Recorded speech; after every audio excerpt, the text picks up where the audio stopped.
Hey, salut la gang, j'espère que vous allez bien. Donc c'est Just the Harvesting Frog pour notre épisode du Crypto Frog Show de vendredi. Donc on est rendu épisode 19 du Crypto Frog Show. Show 5 jours semaine où on regarde les news crypto. On fait le tour aussi de certains sujets des fois que j'aime discuter qui fait partie des cryptos. Puis on fait le tour d'une charte crypto.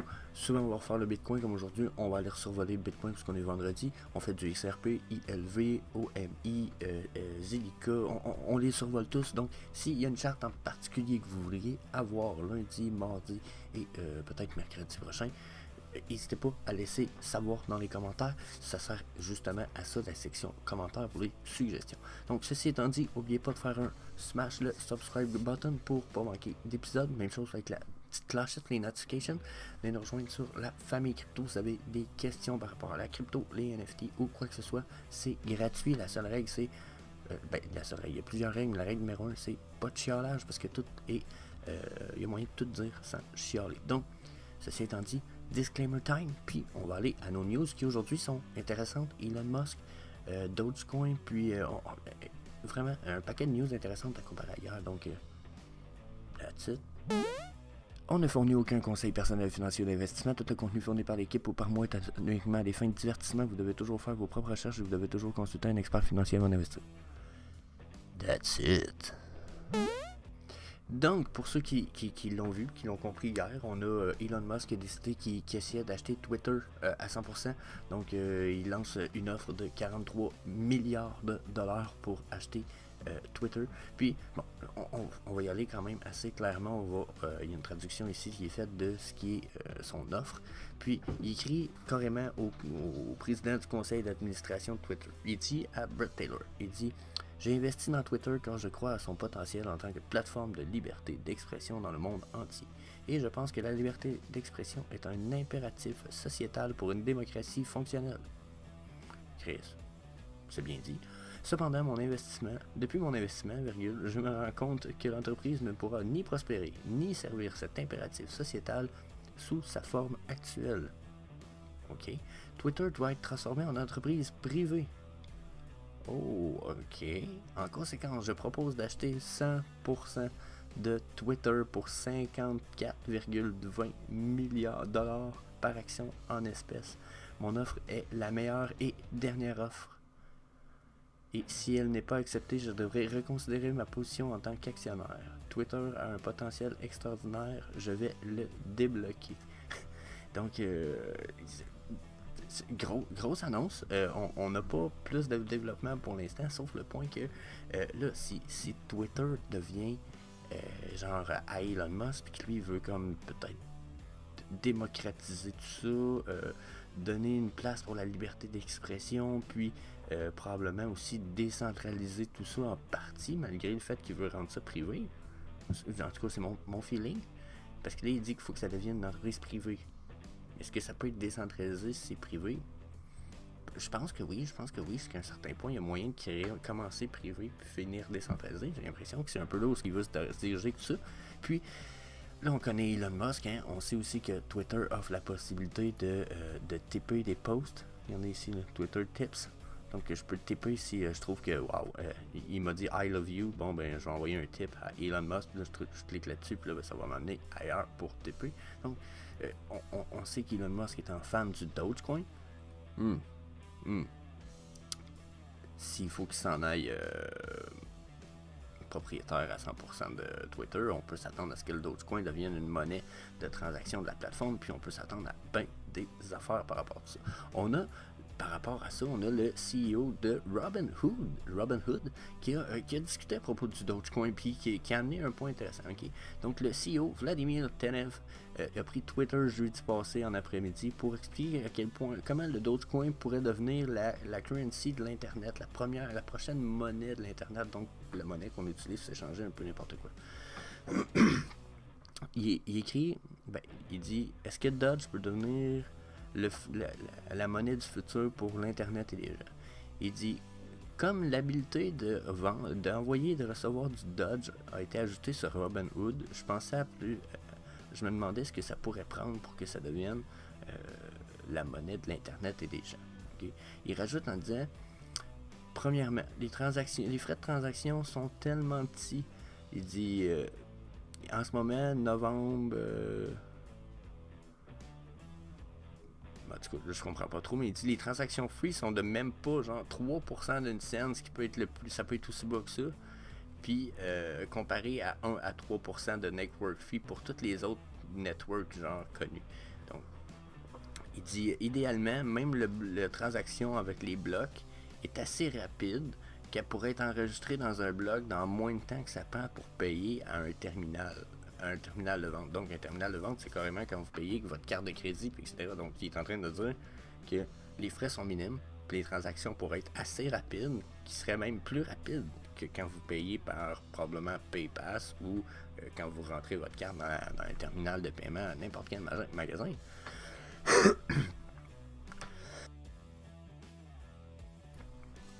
Donc, mon feeling, c'est que, oh my god, c'est comme une good news, puis même bullish jusqu'à un certain point.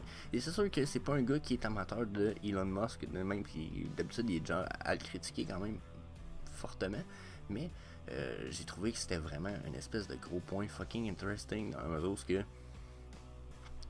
là on parle de monnaie acceptable partout par un gros CEO, celui de Robinhood, puis juste avant on parle de Twitter qui accepte le Dogecoin,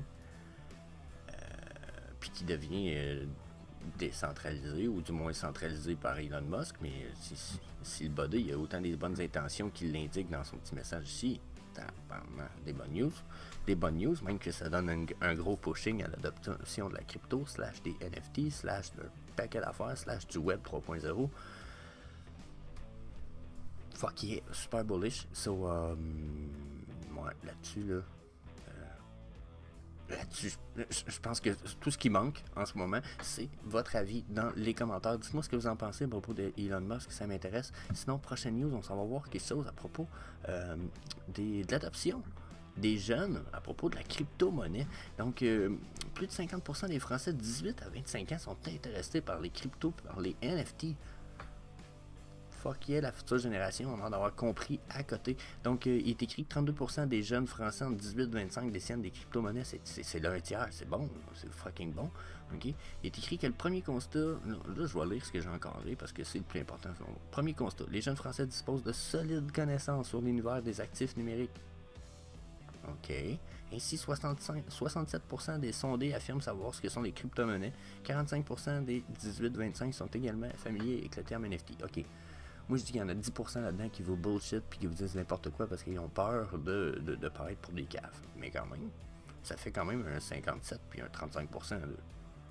OK? Selon moi, c'est quand même bon. Enfin, 34% des personnes interrogées assurent savoir ce que c'est le Metaverse. Les termes moins grand public de l'écosystème sont par contre moins connus. C'est le cas de la blockchain à 22%, le Web 3 qui est à 10%, puis les DAO à 9%. Donc, effectivement, ces sections-là sont des mots qui sont moins connus. Web3 devient mon futur mot 2022. J'essaie de moins utiliser la crypto avec les gens qui connaissent pas ça. Je vais leur parler de Web3. Puis, les DAO et les blockchains, c'est trop compliqué. C'est des termes très crypto.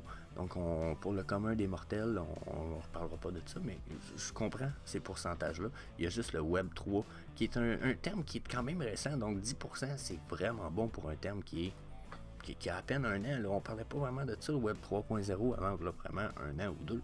On en parlait, mais on en parlait à voix basse dans le monde, puis comme si c'était un secret que ça allait arriver. Là, c'est pas mal clair. Donc, sans surprise, ce sont surtout des individus de sexe masculin qui s'intéressent au monde des crypto-monnaies de la blockchain. 97% des sondés qui connaissent l'intégrité des termes liés au Web3 sont des hommes. Donc, ça veut dire qu'il reste 13% des femmes. C'est décevant. C'est décevant parce que les femmes devraient être capables de s'occuper un peu aussi bien de leurs finances que les hommes. Tu sais, jusqu'à un certain point, moi, je suis pour la diversité intellectuelle dans le domaine, first of all. Puis après, je suis pour l'autonomie personnelle. Puis ça, le sexe n'a pas d'importance. Donc, ce que je vois ici, c'est qu'il y a seulement 13% des femmes qui s'intéressent à leur futur financier, peut-être, ou à leur... peut-être qu'ils s'y intéressent à un autre niveau, un point de vue peut-être plus centralisé avec les banques, etc. Mais ce que ça me dit, c'est que j'ai pas l'impression que les femmes, de prime abord, s'intéressent à leurs finances. Ça peut être inquiétant un petit peu. J'espère que dans le futur, on va travailler là-dessus parce que justement, l'égalité des sexes devrait avoir amené un peu cette optique-là. Ensuite, ils disent que 49% des 18-25 ans veulent acheter des NFT. Quand même intéressant comme proportion. Ils disent que les tokens non fongibles sont moins revendus dans les portefeuilles des jeunes Français. Seulement 4% des sondés détiennent des œuvres numériques certifiées sur la blockchain. Donc c'est pas beaucoup. Ils disent par contre 49% des répondants disent envisager sauter le pas. Néanmoins 45% des jeunes adultes ne sont pas intéressés par le secteur des NFT. Donc quand même une bonne proportion qui s'en fout. Puis je comprends pourquoi. Je pense que la technologie des NFT est encore très très jeune, très peu connue. Ils disent la plupart des sondés associent le token non fongible à des artistes, à des œuvres artistiques digitales ou à des objets personnages de jeux vidéo. Notez d'ailleurs que de nombreux jeunes Français affirment qu'ils se divertir avec des jeux comme Fortnite ou Roblox. Donc, jusqu'à un certain point, ce sont toutes les deux des entreprises qui pourraient intégrer des NFT, vu le fait qu'ils vendent déjà des pièces digitales non cryptées, non protégées, puis qui peuvent pas être revendues. Donc, si je mets 3000$ dans Fortnite, je pourrais jamais récupérer 3$ de mon jeu, à moins de vendre mon compte à quelqu'un, puis encore là, je le vendrai probablement pas 3000$. Donc, ensuite, ils disent, cependant, peu de jeunes adultes consultent actuellement des plateformes de metaverse. Seuls 22% des 18-25 ans fréquentent un monde numérique accessible en réalité virtuelle augmentée. Ben, je vous dirais que c'est un peu normal, ok? Les metaverses sont pas prêts. On n'a pas les casques, on n'a pas vraiment des... Il y en a qui vont dire Sandbox. Sandbox, c'est un jeu. C'est pas vraiment une metaverse, là. On n'est pas rendu là, les metaverses sont pas arrivés. Okay? Ils disent qu'il y a une étude qui a été réalisée par YouGov en février dernier qui corrobore les résultats de sondage de Haven. D'après l'étude, 50% des jeunes Français sont intéressés par l'idée de faire du shopping dans le metaverse. Ils se disent aussi prêts à participer à des émissions, 51%, à des émissions, à discuter avec de nouvelles personnes et à se rendre à des événements musicaux. Donc là, quand même intéressant, encore une fois, beaucoup de monde. Puis, là j'ai l'impression que j'en ai trop lu pour vous autres, mais regardez, sur Cryptos, l'article est super intéressant, plein de bons pourcentages. Je me dis, si tout ça peut peut-être se rendre un peu plus du côté américain, etc., ces proportions-là, augmenter le tout, ça va être super positif. So, ensuite, pour essayer de clencher les prochaines news, donc le merge d'Ethereum à 2.0, ce qui veut dire sur Proof of Stake, est encore délayé, on ne sait pas de date.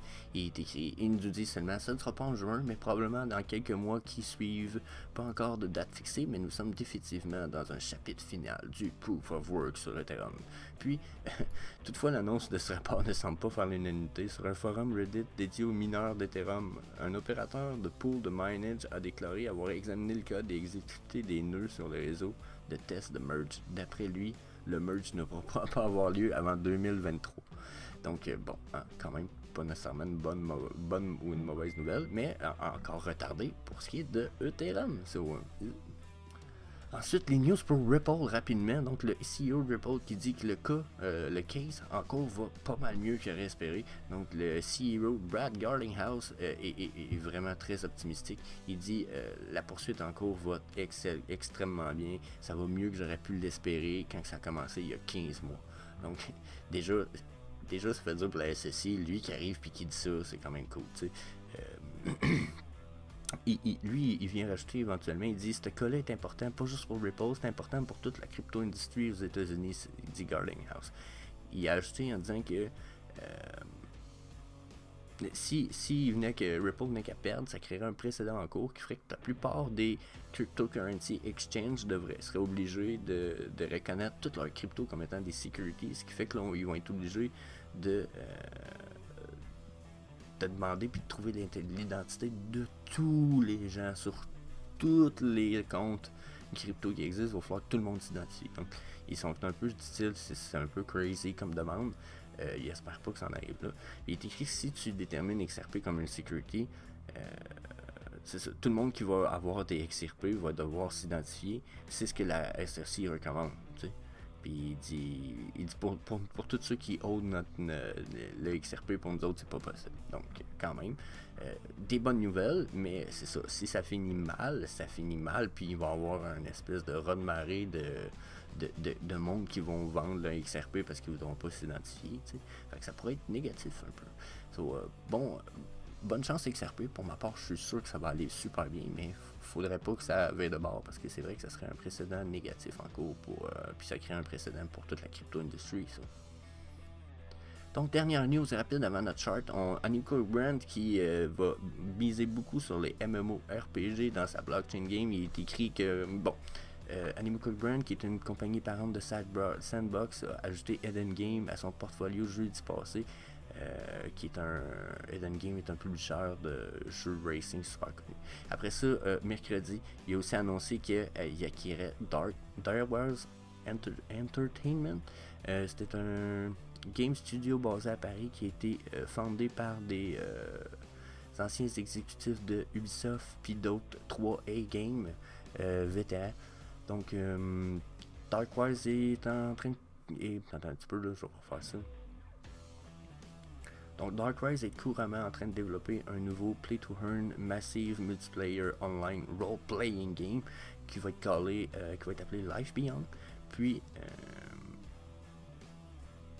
il dit ici qu'Animoca Brand a déjà accepté à 70% accédé à 70% des parts de Darkwise Entertainment selon VentureBeat. Donc, super bonne nouvelle.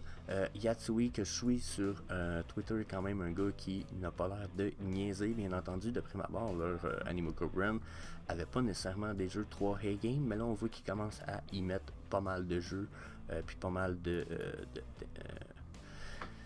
big money. So, d'après moi, Animoca Brand dans les prochaines années va devenir une grosse entreprise. Donc, puis en plus, regardez ça ici, j'avais souligné ça.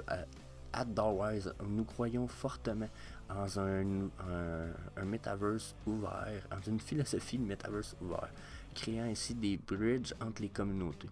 On commence aujourd'hui en supportant les Bored Ape puis le Ape Coin Holder dans notre projet. Donc, ok. Vous voyez, genre d'espèce de futur partenariat, on ne sait pas à quoi ça veut dire le détail de support, mais quand même, interesting, si vous voulez mon avis, genre fucking nice. So, that's it. On va aller voir nos news, nous autres. Pas les news, notre charte du Bitcoin. J'étais dans l'une. Donc, la gang, pour ce qui est de notre charte du Colin, je suis trop habitué de faire la charte du OMI à tous les jours depuis au-dessus de 2 mois. Hein? Pour la charte du Bitcoin, la gang. Un matin. On est à 40 226. Puis il y en a qui disent beaucoup, il y en a beaucoup même qui disent on va hold 40 000, ça tient fort. J'ai pas fini de charter. Mais moi j'ai pas l'impression. De prime abord, quand je vois ça ici, j'ai pas l'impression que 40 000 c'est ça le support pour vrai. Là. Genre on peut descendre à 35 000. Là. Moi je vois pas d'impossibilité. Là. Je vois même un gros plateau là, à 29 000. Ça là, pour moi, ça semble notre futur plateau. Là, on pourrait tout simplement faire des espèces de mouvements un peu dans ce style-là. Moi, ça ici, j'ai pas l'impression que c'est impressionnant. Je comprends qu'il y a une grosse support là, qui se dessine, là, mais pour moi, ça n'a pas de grande valeur. Là, dans la mesure où je peux y mettre un Fibonacci Channel. Regardez où est-ce qu'on est aussi dans le Fib. On a atteint notre 0,21 après notre 100%, mais on le refuse à toutes les fois. Donc la prochaine étape, là, c'est de finir d'aller chuter et aller retoucher sur le bas de cette trendline-là qui se trouve à être regardée, appliquée. Là. Le fib puis la ligne verte, là, c'est celle-là ici, sont appliquées sur les mêmes points. Là. Et sur les bottoms, les plus bottoms depuis genre un bout. Là. Et c'est ici, ça date de janvier, là, le 24 janvier. Puis elle va exactement chercher l'autre flash drop qu'on a fait. Donc pour moi, le prochain support est sérieusement là. En plus, regardez comment ça a respecté super gros les trendlines du Fib Channel. C'est puissant, là. Genre, pour moi, il n'y a pas. La descente est vraiment pas finie. Puis je peux même rajouter d'autres trendlines qui, selon moi, me rajoutent. Checker. Moi, je vois une triangulation ici. Là. Puis peut-être même une ici. Et puis celle-là est un peu plus tirée par les cheveux, mais elle démontrait des zones pour moi qui étaient quand même importantes, tout ce qu'on venait rebondir ici. Regardez. Fait que là, pour moi, il pourrait avoir une espèce de compression de notre prix du Bitcoin. Puis après, ben là, oui, on peut partir en up. Là. Sauf que à mes yeux, soit on reste dans cette espèce de zone-là. Là, je vais zoomer pour être plus clair. Là. Je vais même mettre des Aikin Ashi, ça moins mélanger un peu. Donc, soit on n'a pas fini notre vague, puis on s'en va ici, ce qui veut dire 38 000. Là. Encore là, 40 000 ne nous supportera peut-être pas. Là. Mais quoi qu'il y en a qui vont dire qu'on a touché notre bottom ici à 39 000. OK? Donc, mon feeling, c'est qu'on descend au moins encore 38 800. Mais j'aime bien plus le feeling, personnellement, parce que celle-là a été plus fiable dans le passé qu'on se rend jusque-là. Donc, notre prochaine descente là, sera à 37 500 à peu près. Là. Moi, je dois descendre là pour aller remonter, puis là, peut-être éventuellement percer. Ensuite, si je regarde, peut-être justement mes indicateurs semi-automatiques, mon Ultimate MACD de Multi-Time Frame, lui il me dit, bon, la drop semble, la drop s'essouffle. Ça semble important de le dire, la drop s'essouffle, ce qui me donnerait tort.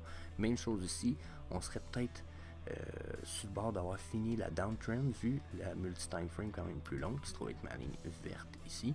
Si je regarde les deux time frames plus courtes, eux autres sont en remontée, quoique la short time frame elle vient d'avoir une cassure là. Donc perte de puissance dans sa montée, puis le volume ici nous dit perte de puissance sur la descente et il nous manque de volume en vente. Donc, bonne nouvelle jusqu'à un certain point, on n'a pas de volume tout court, mais bon, il faut avouer que la journée n'est pas finie, mais vous voyez, on a une downtrend sur mon volume. Donc, ceci étant sur le daily, on va voir le 4 heures, il nous dit quoi? Des fois, le 4 heures est intéressant. Regardez, vous voyez, 4 heures, on a une remontée quand même super intéressante. Le RUP, on a une remontée, redescente, on est déjà prêt à remonter un petit peu. Mais vous voyez, on casse déjà la tendance est déjà repartie vers la descente. C'est pas bon signe, ça, ici. Là. Sur le 4 heures, là, ça me dit qu'on va consolider le reste de la journée. Personnellement, j'ai pas l'impression que... Vous voyez, on repart, là, mais on repart pas de puissance. Là. Encore une fois, le volume est pas débile. Quoi qu'on a plus de volume en remontée qu'en descente ici, là, mais ça, je disais, on n'a pas de volume. Donc là, sur le 4 heures, descente à prévoir, je pense. Moi. Je pense qu'on va avoir plus de force en descendant qu'en montant. Donc ça c'est sur notre 4 heures de prime abord. On va aller voir si on applique un fib retrace, là, on va effacer les trendlines un petit peu si vous savez. Désolé. Bon. Donc là si on s'applique un fib retracement puis on se dit bon, on va aller peut-être plus short term pour notre fib retracement. Si on dit par exemple nous on est parti là, on est descendu là, on a monté là, on va aller voir c'est quoi le niveau de la descente qu'on peut s'attendre avec un retracement en 3 points.